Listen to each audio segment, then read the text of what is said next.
nerds. Revenge of the dog turds. Revenge of the turds. Nobody seems to know how funny he is. But now I've got the camera on and he won't do it. I try to get the bloopers and All right. Well. I never hear the same joke twice either. Right. Well. Yeah. If I put it out there, it has to be copyrighted. I have to have my own, thing. Can't be sharing it's like a magician sharing his tricks. Anyway, is there anything else we wanted to talk about with the situation with Jamin? You want to talk about how he actually ended up here? Yes. Okay. Here we go. Okay. Well, Jamin actually came from Decatur a couple of years ago, 2.5 years ago, I think, back to Moore Park home in Three Rivers. He was invited there by the then manager. Excuse me. Go ahead with the name, honey. I think we'll just say the manager. Well, we won't give names. We won't give names just yet. By the manager who had worked with Jamin at several previous homes, had even been a respite worker with Jamin here in our home when he was a minor. And so she had a history with Jamin, and we trusted her.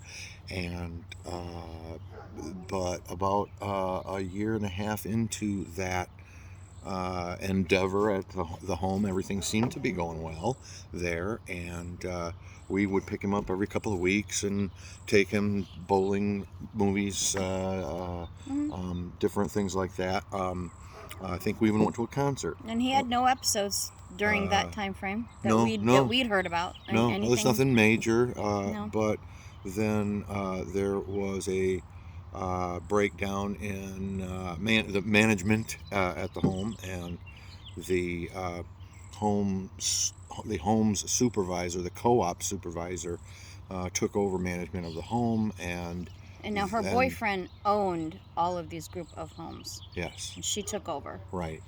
And then the manager, the other lady who brought Jamin into the home, she ended up quitting and getting fired simultaneously, and we can go into how that all happened because her story isn't over. How she's right. Now keep in mind that co-op is ran by is owned and maintained by a gentleman who used to be on the board of Community Mental Health, and I'm not sure what the gentleman is doing now, but he does own this property, and his name will come up later in the story. Yeah. But once the manager that had or his title will, I should say. Yeah, that had been overseeing the care for Jamin, once she ended up leaving, things started to fall apart very, very quickly. Yes. The Jamin got a 30-day notice. Staffing changed.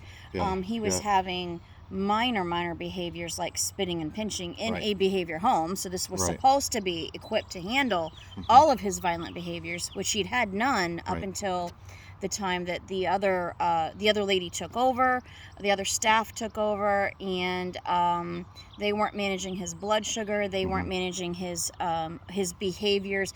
They were not managing his triggers, and his triggers were very few. Right. And they were actually allowing him access to cell phones, and they were kind of poking the bear. Right. And so there were episodes, and the police had been called because there was an incident between him and another client, and that other client should have never been in that home.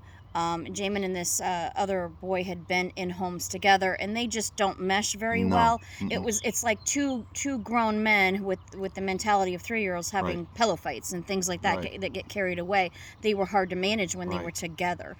And we were promised that this boy wouldn't be in that home, and he was in the home. So they'd had a pillow fight, a lamp got knocked over, and the police came and ended up taking them both, because then it turned into a fist fight. Again, this is from Jamin after the fact, when and Jamin doesn't lie.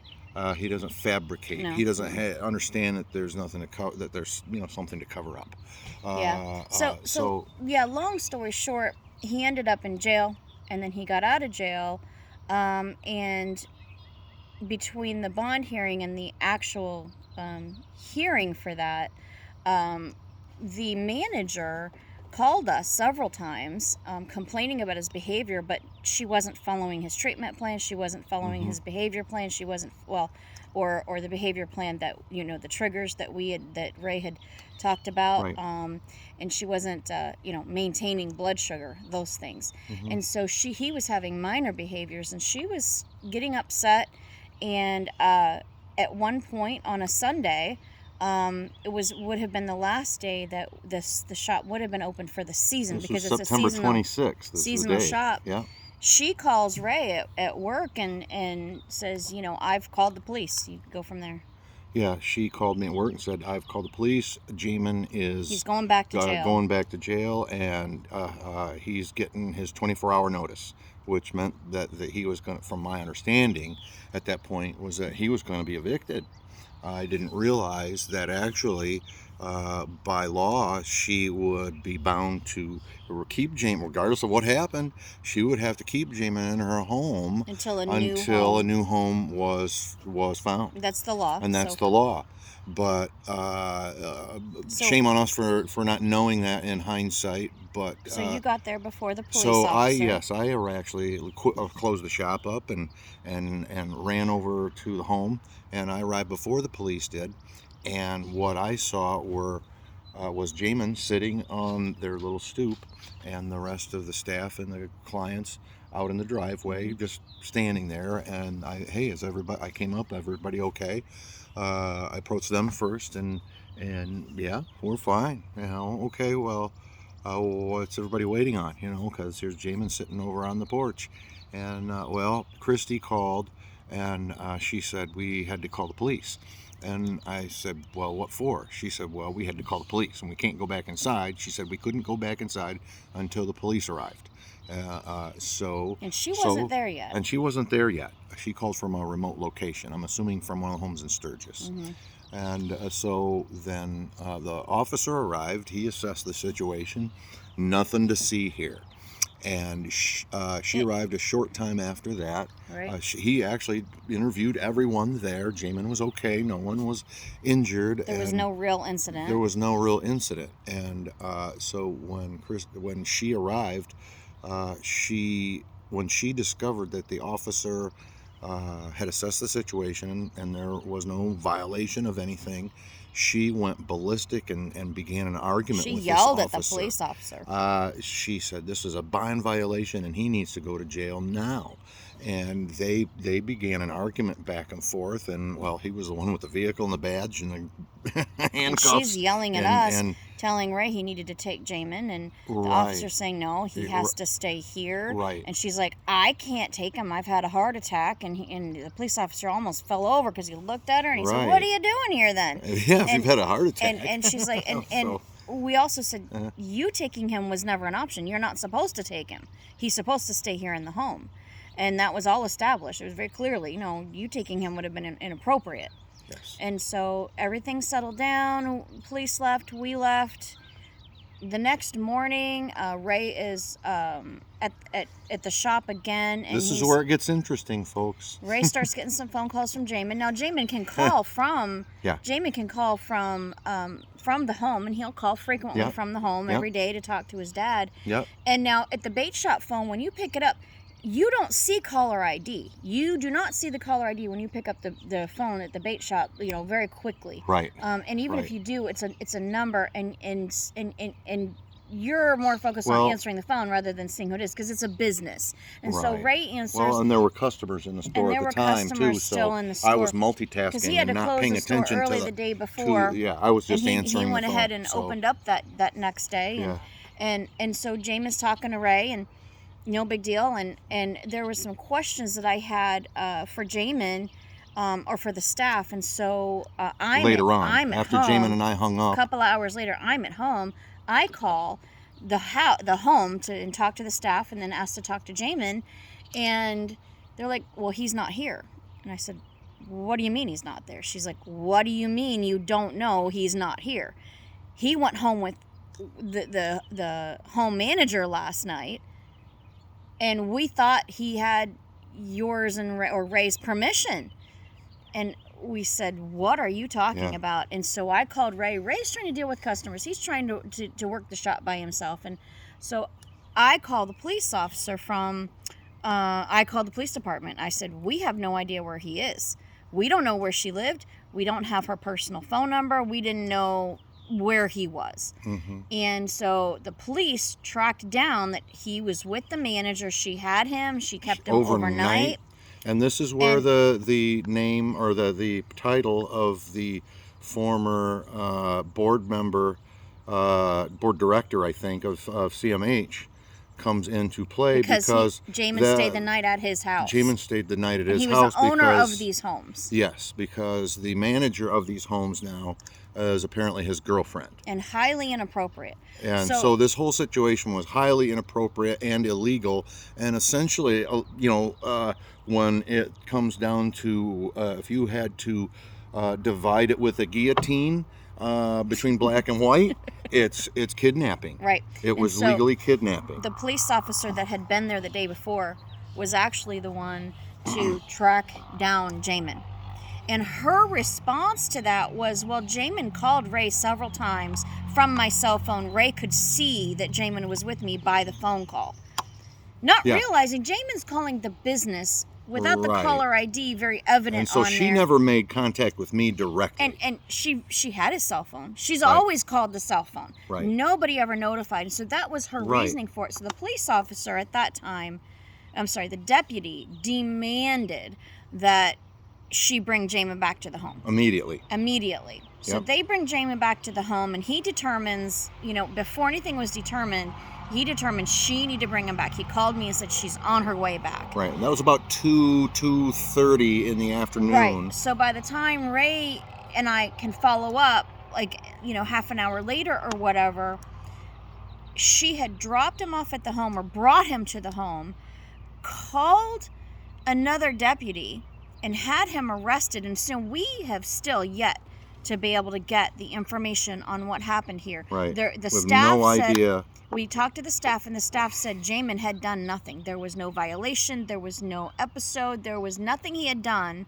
And she simply just had him arrested demanded- by a different deputy. She got another deputy and demanded they take him for a bond violation, and they just took him on her word without any investigation or anything. So Right. then he spends another night in jail, and we see the judge, and we see Judge Middleton the very next day, who speaks for 20-25 minutes, and we're going to get a copy of that if we can and Now, post in that. the morning, Right. morning, as soon as 8 o'clock hit, we were blowing up the phone at Community Mental Health because they are supposed to help intervene on these in They have a these jail diversion situations. program. Yeah, and with the prosecutor's office and so on and so forth, people with special needs and Well, it and worked that- this time, this last time. Yes, Almost too well. Right. But this particular day, nobody from while there was a court hearing, and because Ray's the guardian, he was there to help Jamin through this and to help communicate with Jamin. The judge talked for 25 minutes and made all these decisions and said to Jamin and something he had talked to Jamin, and Jamin looks up and says, well, I'm waiting to see the judge. And so that's when Judge Middleton actually realized he did not understand how severe his impairment was. Right, he didn't understand anything about what was going on. Yeah. And Judge Middleton said, well, I am the judge. And then he Yeah. went on a little bit. Basically, Ray had said that, if it's between putting Jamin on the street and bringing him here, of course, I'm the guardian, I'll bring him here, but I'm on disability. We can't take care of him. Yeah. He is supposed to be in a specialized group home per his benefits that he receives. Right. And through the benefits that Ray receives, and through the insurance that Ray receives, he's supposed to be in a specialized group home with all of these services he's supposed to have. He's not supposed to be here with us. And so Ray said it's only for a couple of days. What did you say? It's a life raft, not even a lifeboat. Yeah. And that's what to he the said. judge, and so the judge released him from jail with the understanding that he could be left with, Ray could come and pick him up, but Community Mental Health had to find, placement. Right. Now, this is where it gets a little sticky because a couple of months later, a bunch of people from Community Mental Health show up at the house and say, well, the judge wasn't supposed to do that. Jamin was supposed to stay in that home until we found new placement. But during that court hearing, not one person from Community Mental Health, Not one person from community mental health called back. Not one person said, Right. "Hey, this is what's supposed to happen." Nothing. And those hearings are public. Mm-hmm. Those hearings are public. And we actually had an adult services worker who was Jamin's worker at the time file a report and a complaint with licensing about the issue of how this was handled. He should have never been placed here. How he should have been back in the home. Yes. He Right. technically was kidnapped. This is all in So the this wasn't complaint even to reported by licensing. us now. This was reported by Adult Protective Services on Jamin's behalf. Right. And do you think I can get that report We've from been anyone? trying since September. Yeah. So we do So- have somebody else over at licensing looking for a copy of that report. And when the EPS told us that they had filed this, we called licensing, and the individual told us on the phone from Lara, from licensing, said they're threatening to close those homes if we pursue this. Mm-hmm. And they couldn't afford to have all those homes closed. She actually said he Right. actually said that they notified them they were closing the homes. Yeah. And of course, those homes never So closed. essentially, what was happening was the home manager was extorting community mental health And to licensing. close, and licensing by closing if they gave her any consequences or maybe even investigated. I don't know. Yeah. This is So- all just an assumption. This is not an accusation. This is just speculation on my part, trying to figure out motivation for obvious. An obvious lack of accountability of Right. of accountability of one agency over their contractor. And it did basically come down to the fact that those staff were not trained. You could make more money at KFC than you could at that home. No training was Right. required. They had a woman who was 8 months pregnant in a behavior home, and Yeah. that's a very dangerous thing. And Mhm. so ultimately, it really Yeah. wasn't a true behavior home, because as soon as there was a behavior, they kicked Jamin out. If you go into a cardiac wing and then you actually have the heart attack, it would be like them saying, "Oh my gosh, we didn't expect you to actually have the heart attack. You have to leave. We can't handle that." Right. That's We're not literally equipped for that. Yeah, and so they loosely use Yeah. the term behavior home, and they get more money for those behavior homes, Right. but they're not actually equipped to handle them. At Mhm. least not here in this group of homes in this county. Right. And furthermore, this woman runs the after hours program, which is like a day program and activity program for special needs people. St. Joe County Co-op. And Through the now, St. Joe County Co-op. Jamin sorry. had been involved with that for years and years and years before she ever bowling and before dancing she ever ran it. and proms and and had never had a behavior and never had a negative behavior the entire time he had ever participated in that program. But he was dropped from that service because she was the one that ran the home, and she's decided refusing his service. she's refusing his service, That and he's community legally mental health allowed to is have. they can't really enforce it. Yeah, but and they that is if they something try that- to enforce it, then that's it's a just gonna prejudicial. that's going to be uncomfortable because she'll just shut her program down. That's a prejudice. So- And if she had a problem, it would be different if he had a whole lot of behaviors and Right. they actually had justification. And that's why it's very difficult to see, because he does have a lot of violent behaviors and tendencies. Right. But on those times when he is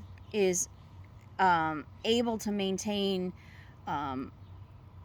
his composure like he should, like at school where he had no episodes at school or something, he should be able to continue in those programs. And that is how the homes are supposed to look at. That is how Adult Protective Services, CPS, that if they have not seen those negative behaviors, they allow people into the program until something happens. Yes, that's a bad thing until something happens, but these people are supposed to be trained to handle those things if they do occur. And it's not a one and done, kick them out. It's, these are for individuals who have behaviors. And so, So my ask of community mental health, as 6 years into this, as Jamin has been an adult, has been to, I guess, think outside the box. Let's Let's find an agency that's appropriate for him now, even if there's not an opening, and least get put him him on on a- a waiting list there. Put him on as many waiting lists of facilities that are appropriate for him, that are equipped to deal with him, that have been vetted. So, right, yeah. and that's not happened up to this point. So Yeah, I so- think we're all on the same page. Right, and so that was timeline. a story of how he ended up here, and I think that we'll also talk in another video about the differences between responsibility, guardianship, parental rights, financial responsibility, Fiduciary responsibility. the special needs and adults with disabilities, you know, the benefits that they receive and the services they're supposed to receive, because we were attacked, or Ray was attacked, you know, by somebody about, oh, you should just pay for it yourself and he's your kid, blah, blah, blah. However, Jamin is an adult, and He's does, entitled to good benefits and, well, through the federal government and the state government. right, Through and through my his through my benefits. my Social Security, and that I this worked is for my whole right life to get. So why these programs are in place, Yeah, because yeah. kids do outlive their special needs children, become adults, and Yeah. a lot of times outlive their parents, and that's why these programs are supposed to be in place. And when they work, they're supposed to work well. So we'll go into a little bit more of that into detail in Yeah. some other videos. So all right. thanks again for sticking with us. Bye.